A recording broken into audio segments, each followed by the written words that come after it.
Alright, what's going on YouTube? It's the Gamer187 back again with another video for you guys. Now I'm going to be reviewing Evil Dead. So I actually got to see an advanced screening of the movie Thursday night at about 10 o'clock. And I actually did my review that Friday morning. But I wanted to do the review over again because I didn't like it. I felt like I rushed it and I didn't talk about a lot of things that I wanted to talk about. So here we are. It's a brand new review the way I wanted to do it, and I actually jotted down some little notes just in case I get to rambling on about a certain topic about the film, and I want to make sure I get say everything I want to say about the movie. But first I want to talk about. Excuse me. I want to talk about three things that I didn't like about the movie. One of the things I wanted to talk about was the supposed after credit scene, and I'm just gonna say this right now. For those of you who have seen the movie, you know what I'm talking about. I mean, I don't know if it was an after credit scene or not, but I hate it. Was stupid. It was a waste of time. But for those of you that haven't seen the movie, don't waste your time. After when the credits start rolling, just go home.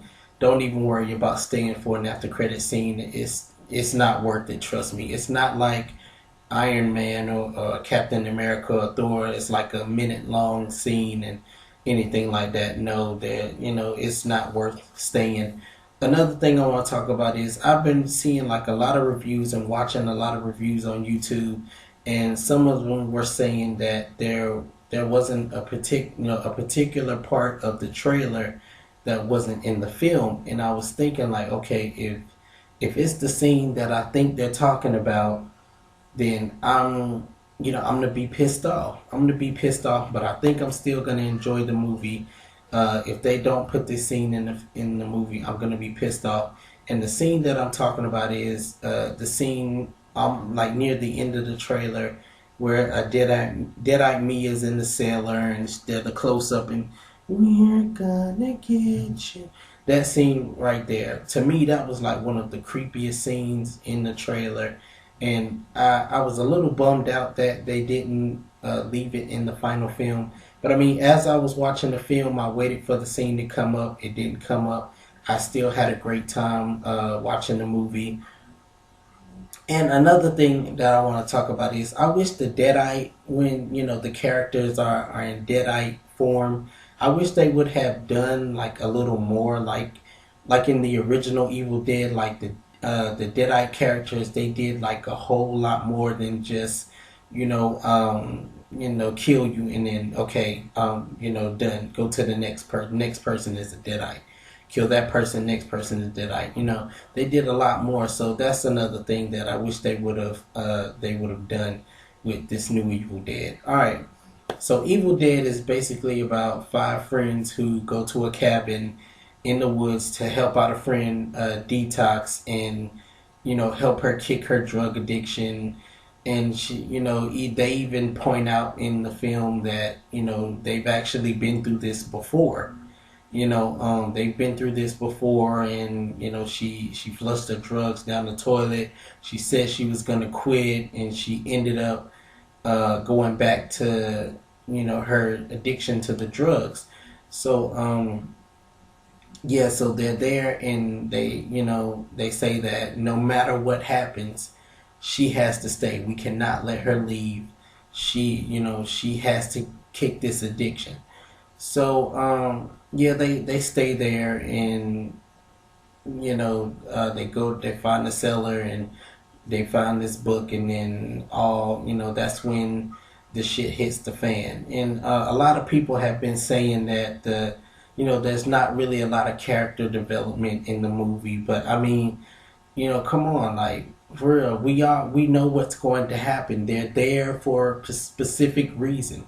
They're there to die. They're going there to die. Only one of them is going to make it out. The rest of the characters are going to die. We already know what they're there for. So, of course there was not going to be any really character development. Now, I want to get into the characters real quick. Now, Mia, this time around, Mia's the lead character. she's the girl with the drug addiction, and um, there's actually a scene in the movie where she's pacing back and forth in the rain, and she's like kicking, and like, well, not kicking, but she's like screaming at the top of her lungs because she's she, I guess she's fiending for that drug that she's trying to kick, and she's trying to, they're trying to help her kick the habit or whatever. And David is her brother, who, David is Mia's brother, who, they haven't seen David in a long time. And it said he's been in Chicago and everything like that. They also make references to their mother and how she's been really sick or something like that, and he hasn't been able to see her, and that he hasn't been around for a while, and so he's been up in Chicago, and I'm guessing he's found out about Mia's addiction, so now he's coming down to, help with their friends, and help her try to kick this addiction. Olivia is a friend of Mia's who I'm guessing she's a nurse or something, and throughout the movie she helps Mia. She gives her shots and everything like that, and helps her sleep and everything like that. And like I said, Olivia tells Mia's brother David that they've actually been through this before, and no matter what, we have to keep her here. We cannot let her leave, or she's just gonna go right back to doing the drug.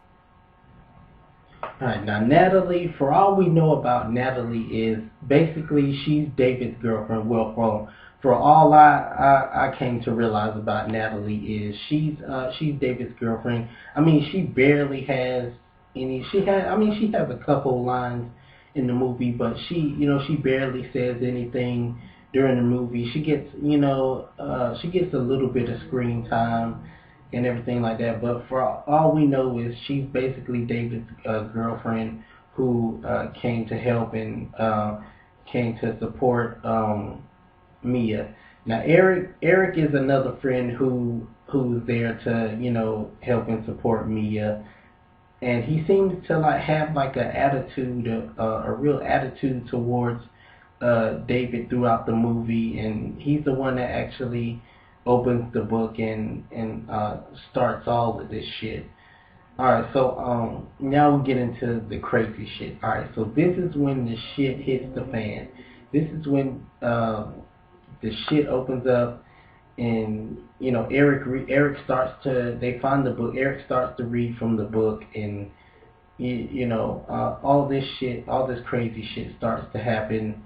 And one particular scene that I like when a little bit after the stuff starts happening, is where David is driving Mia, trying to get her to a hospital or something, and they stop, and he gets out the car, and he sees that it's just been flooded. I mean, it's just water everywhere. The whole road has been flooded. And then in that scene, and it's also raining, and then he turns and he looks back at the car, and he can't see inside the car, but inside the car, Mia is, she has like one eye open, and then it closes up on Mia's face, and then she has one eye open, and then she starts to smile, because she's already, she's, on the way to being possessed. So, and I thought that was a really, really cool scene. Yeah, I mean, when the shit hits the fan, there's everything. There's piss, puke, blood. Blood on top of blood, limbs being chopped off. I have to say, Mia and Eric, those two characters, I have to say, those two gave the best performances out of all the characters in the movie. They weren't top notch, you know what I'm saying? there weren't top notch acting, but I mean, it was still. I would have to say Mia stole the show definitely. I mean, going through what she went through in this movie, I mean, she definitely stole the show. And then Eric's character, he came right behind her. I mean, because he definitely goes through some shit in this movie as well. And I mean, there were certain times I was watching the movie, I was like, dude, how are you? How the fuck are you still alive? Like going through what you went through, how are you still alive? Like seriously, I mean, this guy really he goes through some shit. I mean, he doesn't go through as much shit as Mia does, but he definitely has his fair share of torture in this movie, and I just thought that it was really good. I mean, this is definitely a movie to see. Like I mean, I said this on Twitter. I said that this movie, Evil Dead, is showing movies like Texas Chainsaw 3D, which I hated. The Last Exorcism Part 2, which I was really excited for. I really wanted to see that. I saw that. I saw that trailer when I went to go see Texas Chainsaw 3D. So I was really hyped about that. I wanted to see it. Still haven't seen the first Last Exorcism, but Last Exorcism 2, I watched it. I was very disappointed by it. Um, just other movies. I mean, this is Evil Dead is showing these movies how to do it right. I mean, it's this movie is not as scary as I thought it was gonna be. Cause I definitely went into this movie went from the start of the movie to probably at the end of the movie. My heart was beating. Like I was genuinely ready to be scared, like jump scared. But I mean, it didn't happen because it wasn't as scary as I thought it was gonna be. But it's definitely a creepy, creepy, fun movie, and this is definitely a movie you should not pass on. Because, like I said, it's showing these scary movies that are coming out that are whack as fuck how to do it right. And if you want to see a movie like that, definitely do not pass up on Evil Dead. I cannot wait for Evil Dead 2 and 3 to see how they're going to take the character and, what she's going to go through. And another thing that I really liked was the opening scene with the girl, and it's basically saying that and it does. And one thing that it said, it doesn't really say what time period it's in. But we don't know what time period it's in. I mean, it kind of looks like it could have been. I mean, maybe it could have been in the 90s. Because it doesn't really. I don't see any iPhones anywhere in the movie or anything like that. Well, I mean, of course, they're all the way out in the cabin in the woods, so of course there's gonna be no reception. So what's the use of a cell phone? But yeah, it doesn't really say what time period the movie is in. So I mean, it could have been in the 90s or something like that. But I mean, who knows? But I like the fact that the opening scene where it shows like a family that has went to the cabin and opened the book and and everything like that. And of course, I like the fact that at the end of the movie, the from the original Evil Dead, the tape plays where the guy I guess they played the tape in the original Evil Dead where it's the guy talking about he opened the book and oh, these things are gonna, I'm sure they're gonna come for me.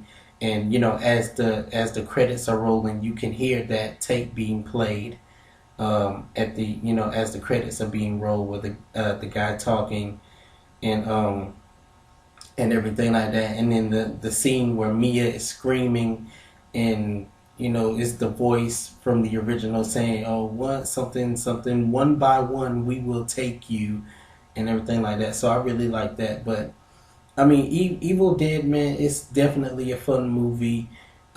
Treat yourself to this movie. Go see it. It's a fun movie. I'm telling you, this movie is showing these other movies how to do it right, and I can't say anything else about it except for I really enjoyed this movie. It is definitely what I thought it was gonna be. So yeah, that was my review of Evil Dead. So you guys comment below, let me know what you guys thought about it, and I will see you on my next video. I'm out. Salute.